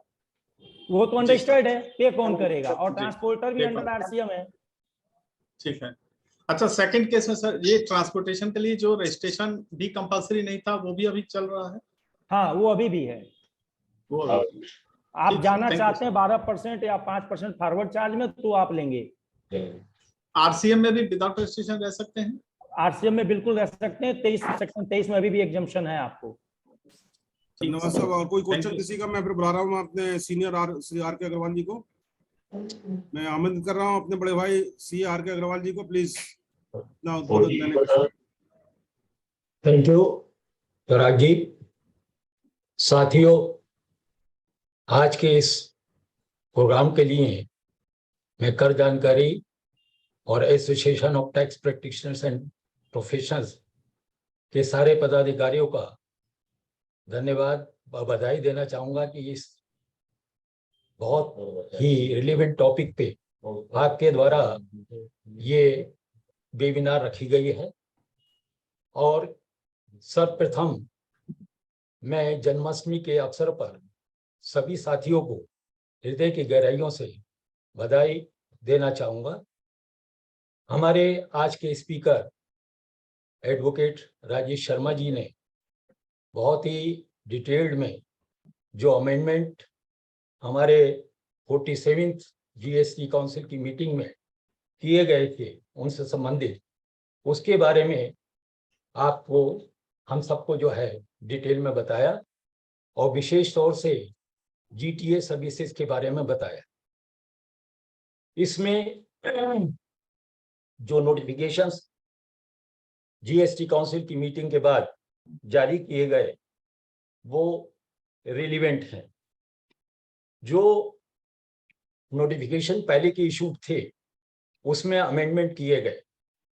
इसमें मैं विशेष तौर से एक बात कहना चाहूँगा कि जीटीए सर्विसेज के रूप में जो अमेंडमेंट हुए हैं, पहले 13 नोटिफिकेशन नंबर 13/2017 में अमेंडमेंट हुआ, और जो अमेंडमेंट हुआ वो 05/2022 के हिसाब से हुआ आरसीएम में लाने के संबंध में।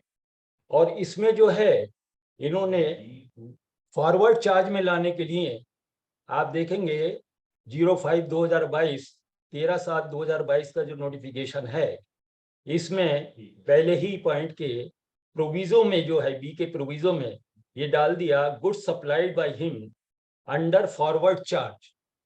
तो ये फॉरवर्ड चार्ज में लाने के लिए इन्होंने इसमें अमेंडमेंट किया कि आरसीएम में एक प्रोविजो डाल दिया कि फॉरवर्ड चार्ज में भी मतलब ये जीटीए सर्विसेज प्रोवाइड की जा सकती है।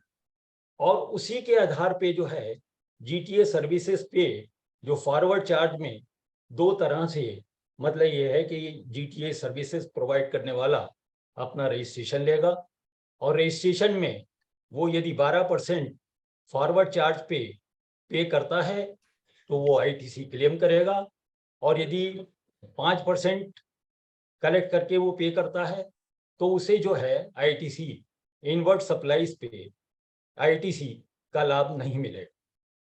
यदि उसे फॉरवर्ड चार्ज में जाना है, जैसा कि हमारे शर्मा जी ने बताया कि उसमें जो है हमें पहले से जो है 16 तारीख तक हमें जो है फॉर्म बी जो है भरकर सबमिट करना था, जिसमें ये शो करना था कि हम फॉरवर्ड चार्ज में जो है इसको जो है वो जमा करेंगे, और साथ ही जो टैक्स इनवाइस जारी करेंगे उसमें भी डिक्लेरेशन देना होगा कि हम ये रजिस्टर्ड हैं और फॉरवर्ड चार्ज में जो है हमारे द्वारा जो है टैक्स जमा किया जा रहा है।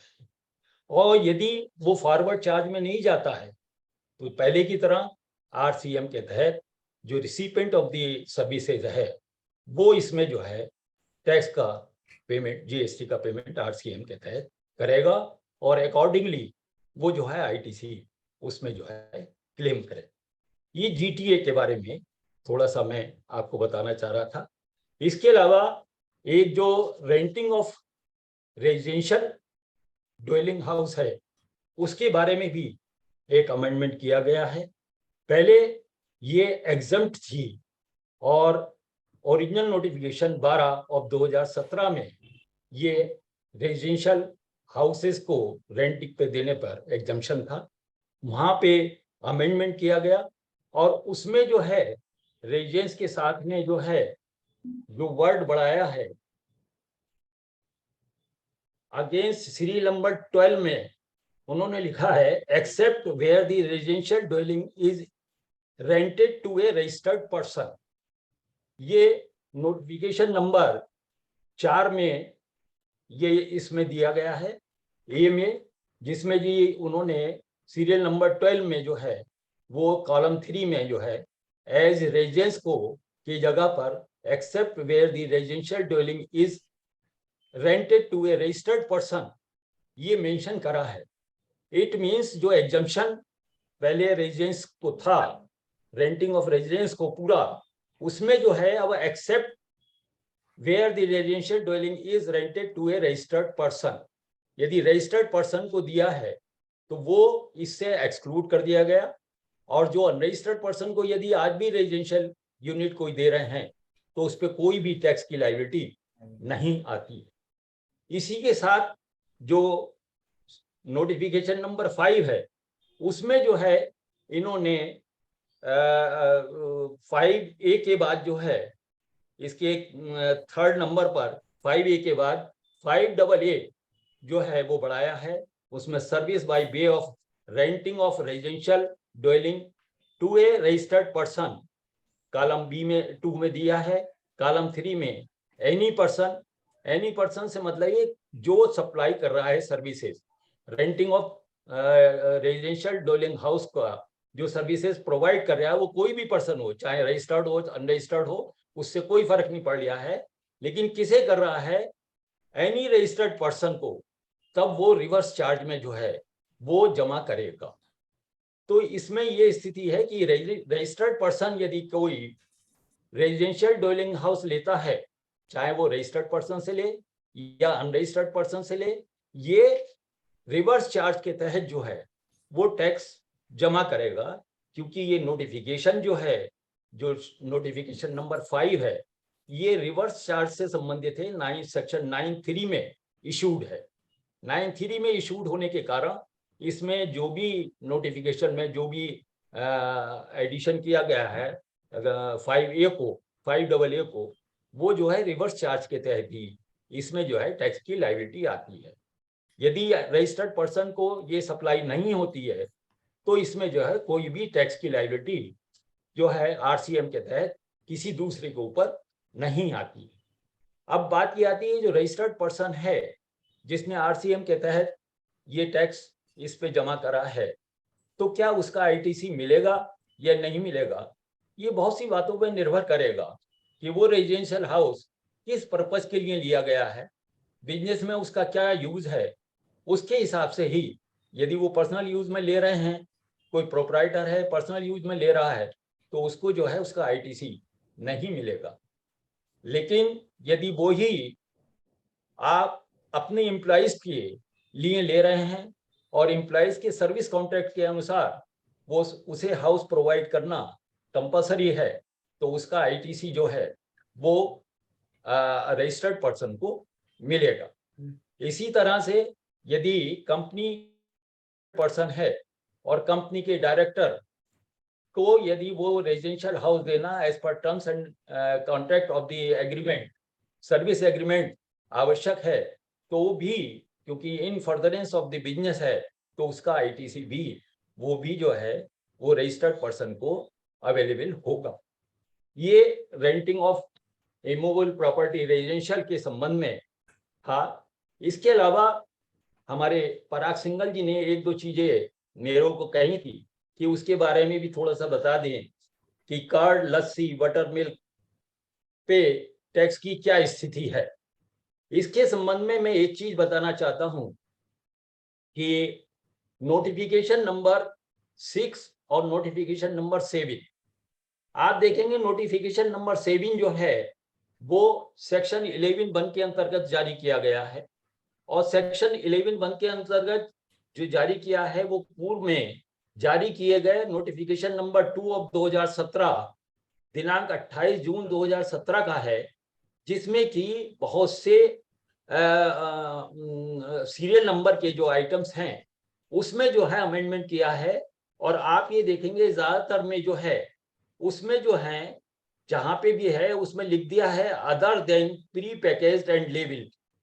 इट मींस जो प्री पैकेज्ड और लेबल्ड हैं उसके अलावा जो है वो सेक्शन 11 में जो नोटिफिकेशन में उसमें रहेंगे वो आइटम, और उस पे जो है एग्जम्पशन रहेगा, कोई टैक्स की लायबिलिटी नहीं आएगी। इसमें कुछ आइटम जो हैं वो ओमिट किए गए हैं और उसमें जो है उसको जो है दूसरी जगह पर लेके गए हैं, यहाँ से एग्जम्पशन से टोटली निकाला गया है। तो ये नोटिफिकेशन जो 7 नंबर का है ये रिलेवेंट है नोटिफिकेशन नंबर 6 से, क्योंकि 6 के अंतर्गत जो है जो 7 में सेक्शन 11 के नोटिफिकेशन से एग्जम्प्टेड गुड्स से बाहर किया गया है उनको जो है इसमें जो है टैक्सेबल किया गया है डिफरेंट शेड्यूल्स में। शेड्यूल जो कि जहां पर जो रेट हैं शेड्यूल 1, 2, 3, 4, 5 और एक नया शेड्यूल बढ़ाया है शेड्यूल 7 जो 0.75% टैक्स की लायबिलिटी के अंतर्गत आता है for CGST and for SGST. तो इसमें जो है जो कर्ड, लस्सी, बटर मिल्क ये जो टैक्सेबल किया गया है ये जब ही है जब प्री पैकेज्ड एंड लेबल्ड होगा। यदि वो प्री पैकेज्ड एंड लेबल्ड नहीं है तो वो जो है टैक्सेबल नहीं होगा और वो सेक्शन 11 के नोटिफिकेशन के तहत एग्जम्प्ट रहेगा। और इसमें प्री पैकेज्ड और लेबल्ड क्या है इसके बारे में एक सर्कुलर जारी किया गया है हमारे डिपार्टमेंट के द्वारा, सर्कुलर नंबर 190/354/172/2022 TRU डेटेड 17/7/2022। इसको क्लेरिफाई किया है कि प्री पैकेज्ड और लेबल क्या होगा। इसमें मेन जो है, क्योंकि लीगल मेट्रोलॉजी एक्ट के अनुसार जो pre packaged and labelled word की डेफिनेशन दी गई है 2L में, उसके हिसाब से जो है उन्होंने उसे माना है कि यदि 25 किलो तक का पैकेज है तो वो जो है इसके अंतर्गत आएगा, और 25 किलो से ऊपर का यदि पैकेज है तो वो आउट ऑफ परव्यू ऑफ इस टैक्सेबिलिटी के अंतर्गत नहीं आएगा। तो यदि 25 किलो से नीचे का है, पैकेज्ड है, प्री पैकेज्ड है और लेबल्ड है, तभी जो है वो टैक्स की लायबिलिटी के अंतर्गत आएगा।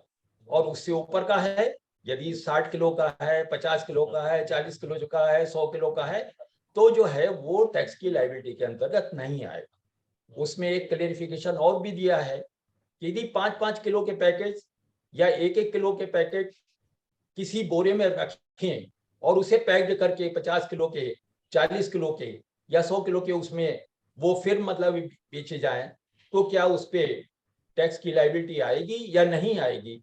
तब उन्होंने ये क्लेरिफाई करा है कि उस केस में भी टैक्स की लायबिलिटी आएगी, क्योंकि ईच एंड एवरी पैकेट जो है वो 25 किलो से कम का है, इसलिए जो है उसके ऊपर टैक्स की लायबिलिटी आएगी। तो ये जो है इसमें ज्यादातर जितने भी मतलब ये कर्ड, लस्सी या और भी जितने भी सीरियल्स हैं, राइस है, इस तरह की सारी चीजों पे जो है वो जो है प्री पैकेज्ड एंड लेबल्ड होने के कारण ही टैक्स की लायबिलिटी आएगी, और वो 25 किलो तक के पैकेज पे है तभी टैक्स की लायबिलिटी आएगी। अदरवाइज वो सेक्शन 11 के नोटिफिकेशन के तहत वो एग्जम्प्ट रहे। तो ये थोड़ा सा मैंने आपके समक्ष जो मैंने समझा वो मैंने आपके समक्ष रखा। और हमारे शर्मा जी ने वैसे बहुत डिटेल में बहुत कुछ बताया है, और उन्होंने कोशिश करी है गागर में सागर भरने की, और इतने बड़े डिटेल्ड सारे अमेंडमेंट्स को एक ही उसमें वेबिनार में पूरा करना लगभग बहुत मुश्किल काम होता है, लेकिन उन्होंने इसमें किया है, उसके लिए वो बधाई के पात्र हैं। मैं आप सभी का हृदय की गहराइयों से बहुत बहुत धन्यवाद करता हूं, और इसके आयोजकों का भी धन्यवाद करता हूं कि अपने विचार रखने का एक मौका दिया है। सर यहाँ पे एक थोड़ा सा मैं ये कहना चाहूँगा, जो प्री पैकेज और लेबल की बात है, अगर उस पे IFSI अगर लागू हो गया तो प्री पैकेज और लेबल्ड है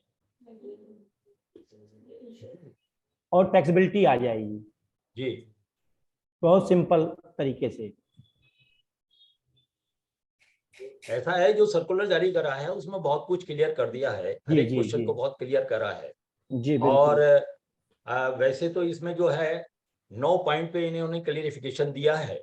आप देखेंगे, आप कहेंगे तो मैं इसे जो है वो पराग जी को भेज दूंगा और वो इसको जो है चाहे सर्कुलेट कर देंगे। इसमें काफी क्लियरिफाई किया है कि प्री पैकेज्ड एंड लेबल्ड किसे कहेंगे, उसकी डेफिनेशन उन्होंने पूरी उतारी है, और उसके बाद जो है उन्होंने सारा क्लियरिफिकेशन दिया है। तो ये जो है अपने आप में सेल्फ एक्सप्लेनेटरी है। जी जी बिल्कुल सर, मैं इसमें बात करना चाहता हूँ लीगल मेट्रोलॉजी एक्ट के बारे में। जी सर। कि जो कोई भी एक्ट होता है उसमें रिलेटेड एक्ट बहुत सारे होते हैं, जैसे क्रिमिनल पेनल कोड है या आपका कस्टम एक्ट है या सेंट्रल एक्साइज उसका बेस है, ये सब बहुत लिमिटेशन एक्ट है, बहुत सारे एक्ट जो अफेक्टिव करते हैं एक एक्ट को। जैसे एडवोकेट एक्ट भी है, सीए एक्ट भी है, सब एक्ट करते हैं। लेकिन जीएसटी मेरे विचार से जो जीएसटी में इन्होंने अभी तक लीगल मेट्रोलॉजी एक्ट को इन्वॉल्व नहीं किया, जैसे लिमिटेशन एक्ट को इन्वॉल्व नहीं किया है। अब इन्हें 5 साल बाद ध्यान आया कि हमें इसको इन्वॉल्व करना है, तो मेरे हिसाब से 47 मीटिंग के अंदर इसको उन्होंने इनकॉर्पोरेट कर दिया है, जिसके कारण ये सारी क्रिटिसाइजिंग चल रही है। ये मेरा विचार है साहब। जी जी, नहीं सही बात है। वैसे तो सही मानों में देखें तो आपको जो नोटिफिकेशन इन्होंने जारी किया है जिसमें ये टैक्सेबिलिटी के लाए हैं, नोटिफिकेशन नंबर 6, उसमें इटसेल्फ ही इस एक्ट का जिक्र होना चाहिए था, क्योंकि इस एक्ट को जिक्र नहीं किया है। क्लियरिफिकेशन में जरूर इन्होंने जिक्र कर दिया है उसका कि प्री पैकेज और लेबल्ड की क्या डेफिनेशन होगी, कहाँ से ली है, लेकिन जो नोटिफिकेशन है उसी में आना चाहिए था, pre packaged and labelled as defined.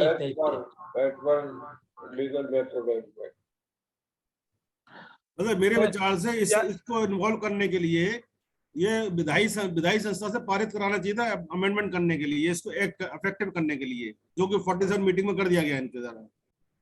नहीं, इसमें जो है देखिए आखिर में इन्होंने जो है इस नोटिफिकेशन के लास्ट में आप देखेंगे जी में एक एक्सप्रेशन बढ़ाया है, pre packaged and labelled means a pre packaged commodity as defined in clause L of section 2 of legal metrology act 2009 1 of 2010 where the package in which the commodity is pre-packed are labeled securely affixed thereto is required to bear the declaration under the provisions of the Legal Metrology Act 2009 and the rules made thereunder।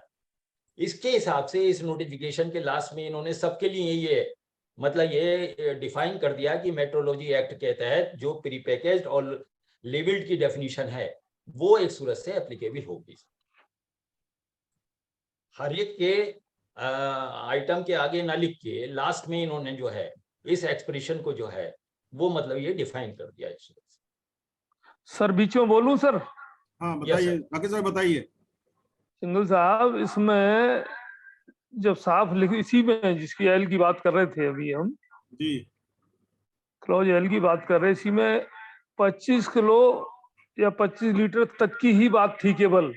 जैसा शर्मा जी ने अभी बताया, हल्का सा इशारा किया कि FSI की अगर है उसमें प्रिंटेड है तो भले ही वो 50 किलो का भी हो, 25 से ऊपर भी हो, तो भी ये टैक्सेबल हो जाएगा। ये बात कम समझ में आई जब क्लियर कट ये मेट्रोलॉजी एक्ट को, लीगल मेट्रोलॉजी एक्ट को अप्लाई कर दिया और उसमें लिख दिया कि केवल मेट्रोलॉजी एक्ट की जो 25 किलो तक की पैकिंग है, 25 किलो तक की पैकिंग है, वहां pre packaged and labelled, pre packaged और लेबल्ड की बात इन्होंने अलग डिफाइन करी थी। प्री पैक्ड शब्द आया, प्री पैक्ड, प्री पैकेज्ड और कहना चाहिए लेबल्ड। और उसमें यह भी कह दिया गया साथ ही कि 25 किलो या 25 लीटर तक की, ठीक है ना सर? हाँ। तो एफएसआई में भले ही हम रजिस्टर्ड हों, उसका नंबर वगैरह हमने प्रिंट किए हों, वो 50 किलो से ऊपर की है, तो शर्मा जी जरा स्पष्ट करें कि फिर ये टैक्सेबल क्यों होगा? मेरा आटा है 50 किलो से ऊपर की पैकिंग है, प्रीपैकेज्ड तो ये कहा ही नहीं, चूंकि 50 किलो से ऊपर की पैकिंग मैं क्लियरिफाई करूं, एफएसआई की बात आई ना सर?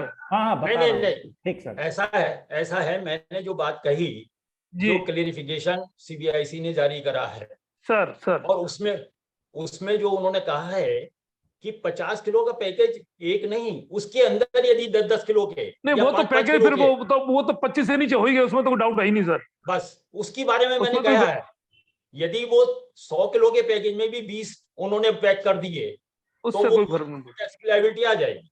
वो तो कंज्यूमर पैकेज की बात की जाएगी। मेरे विचार से जो ये इन्होंने लीगल मेट्रोलॉजी एक्ट जो इन्होंने अफेक्ट किया है, जिसमें अप टू 25 किलो और लेटर जो शब्द इन्वॉल्व किया है, शब्द जो इन्वॉल्व किया है, बिल्कुल ये बड़ा ही लीगल मैटर हो गया है, लीगल बहुत इशू हो गया है।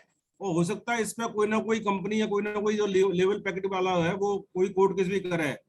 ये कहीं भी डिफाइन नहीं है कि अप टू 25, लेकिन इन्होंने शब्द जोड़ दिया है और इसमें भ्रमित स्थिति बनती जा रही है इसमें। नहीं सिंघल साहब, जब लीगल मेट्रोलॉजी एक्ट की क्लॉज 1L की बात कर दी और 25 kg की बात कर दी, तो फिर विवाद कहाँ रह जाता है? जब अमेंडमेंट करेंगे तब बात करेंगे हम।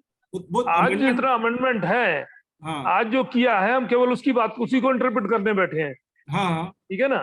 तो यहाँ पे फिर एफएसआई का भी हो चाहे कोई भी हो, फिर वो हमारा 25 किलो से ऊपर की पैकिंग है, उस पर मेरे विचार से कोई मतलब ही नहीं रह जाता। ये कहना चाह रहा था मैं केवल।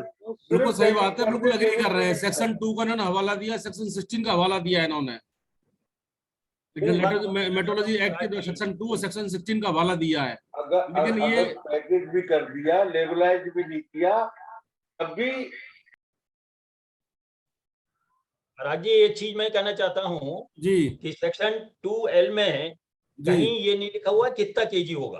ये क्लियरिफाई करा है रूल्स में, मेट्रोलॉजी एक्ट के रूल्स जो बने हुए हैं उसमें क्लियरिफाई किया है ये कि क्वांटिटी अप टू 25 kg हाँ, और 25 लीटर्स, वो रूल्स भी क्योंकि उन्होंने उसमें 12 किए हैं रूल्स दियर अंडर, तो हाँ। रूल्स के अनुसार जो है 25 kg या 25 लीटर की बात आ रही है।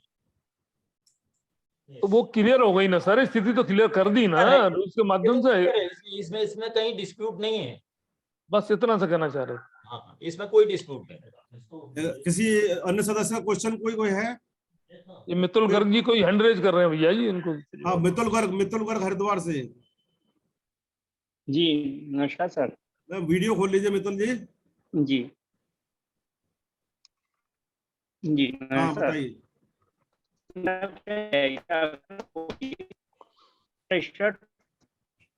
आवाज ब्रेक हो रही है आपकी। आवाज सही नहीं आ रही है। आवाज साफ नहीं है भैया आपकी। अब भी आवाज क्लियर नहीं है सर। अब आइए मित्तल जी, अब आइए। जी कोई रजिस्टर्ड पर्सन नहीं, रजिस्टर्ड पर्सन को मित्तल जी आवाज डिस्टर्ब हो गई। आप क्वेश्चन लिख के भेज दीजिए, अपने को आवाज क्लियर नहीं आ रही है, लिख के भेज दीजिए, हम आपके इंतजार कर लेंगे। आवाज क्लियर नहीं है मित्तल जी आपकी।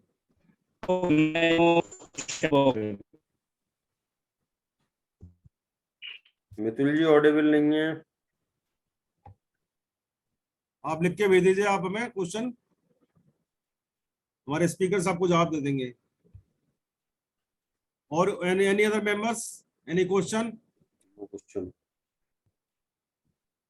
और तो कोई दिख नहीं रहे मुझे कोई क्वेश्चन। तो मैं फिर इस आज की बैठक को समाप्ति को ले आता हूं, और मैं रुड़की से हमारे साथी हैं कर्णेश शर्मा जी, उनसे कहूंगा कि वोट ऑफ थैंक्स के लिए अनुरोध करूंगा। वोट ऑफ थैंक्स के लिए कर्णेश शर्मा जी।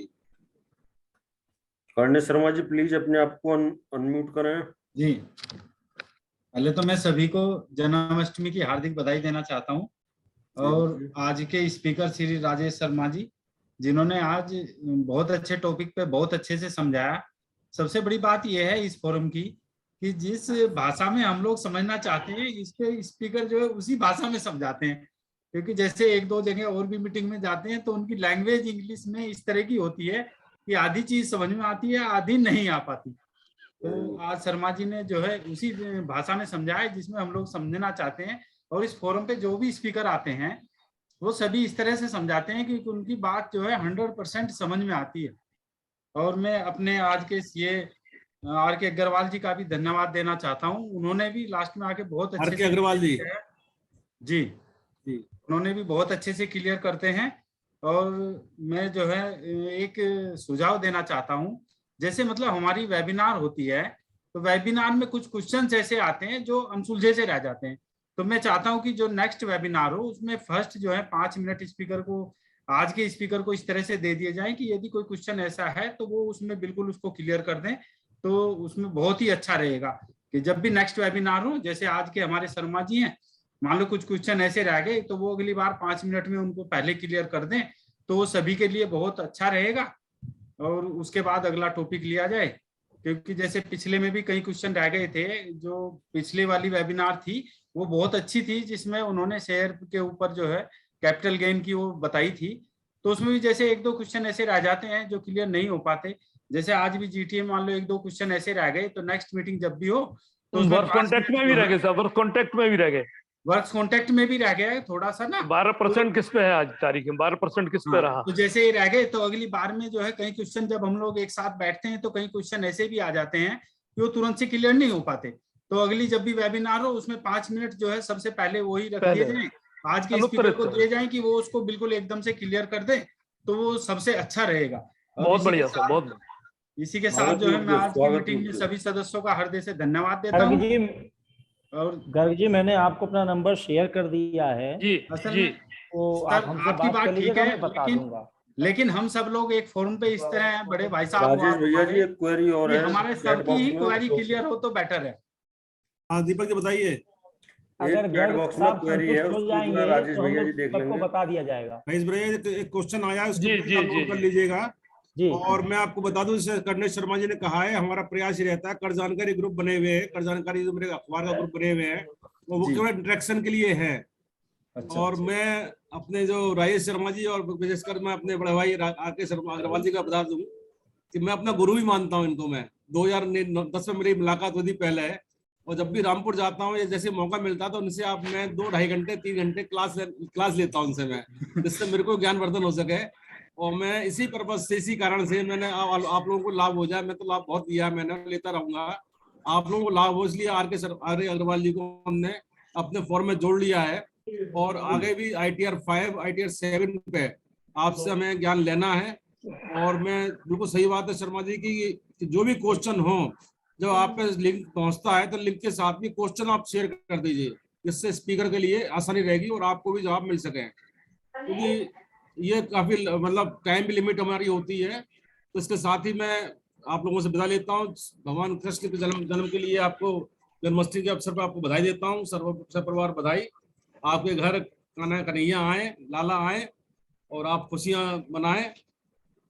धन्यवाद। अगली फिर मैं जल्दी मुलाकात होगी। नमस्कार। नमस्कार, राधे राधे। धन्यवाद धन्यवाद। सभी को राधे राधे। राधे राधे साहब। नमस्कार नमस्कार। नमस्कार। हाँ जो भाई नमस्कार सर, सभी लोगों को नमस्कार। राम।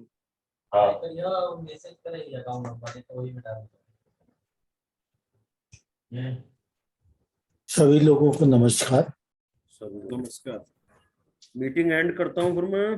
जी सर, वीडियो शेयर कर दीजिएगा, सबको भेज देंगे। Thank you sir.